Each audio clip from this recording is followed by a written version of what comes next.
নবীজি বলেছেন একটা ঘাটে, একটা পানির ঘাটে বাঘ এবং হরিণ একসাথে পানি খাবে, কেউ কাউকে কোনো ক্ষতি করবে না। পৃথিবীতে জুলুম বলে কিছু থাকবে না, ইনসাফ ন্যায় কায়েম হয়ে যাবে। এরপরে ঈসা আলাইহিস সালাম 40 বছর বেঁচে থাকবেন। 40 বছরের মধ্যে তিনি বিয়ে করবেন, সন্তান হবে, তার মৃত্যু হবে, তাকে দাফন করা হবে আমাদের নবীর কবরের পাশে। এবং তিনি যখন ইন্তেকাল করবেন তারপরের মানুষগুলা আরো জঘন্যভাবে খারাপ হওয়া শুরু করবে, এর রাস্তায় দাঁড়িয়ে জেনা করবে।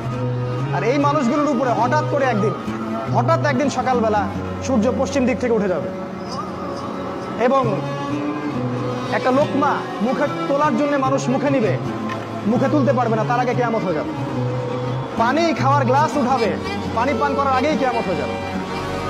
দুজন ব্যবসায়ী কাপড় এক্সচেঞ্জ করবে, একজন বিক্রি করবে, একজন দেখবে, এই দেখতে দেখতেই কিয়ামত হয়ে যাবে। একদম মুহূর্তের মধ্যে একদিন কিয়ামত হয়ে যাবে ওই মানুষগুলোর সামনে। এগুলোর সামনে হতে যাচ্ছে, আমাদের হাতে বেশি সময় নাই কথাগুলো বলার, এই কারণ হচ্ছে সময় কম। তো এখন এই অবস্থায় একজন মুসলিম হিসেবে আপনার করণীয় কি? আমি কয়েকটা পয়েন্ট আপনাকে বলতে পারি 5 মিনিটের মধ্যে। এই কয়েকটা পয়েন্ট যদি আপনি একটু মেনে চলেন, ইনশাল্লাহ আপনিও শেষ জামানায় সফল হবেন ইনশাআল্লাহ। যদিও বা এই জামানায় সফল হওয়া খুব কঠিন, খুবই কঠিন। নবীজি বলেছেন ঈমান ধরে রাখা এত কঠিন হবে যেমন হাতে আগুন ধরে রাখা কঠিন হয়। হাতে আগুন ধরে রাখা কি কঠিন? দেখেন, আমরা যারা ইসলাম ফলো করছি, আমাদের ইসলাম পালন করতে যদি এরকম কষ্ট না হয়, বুঝতে হবে আপনি সেই প্রকৃত ঈমান ধারণ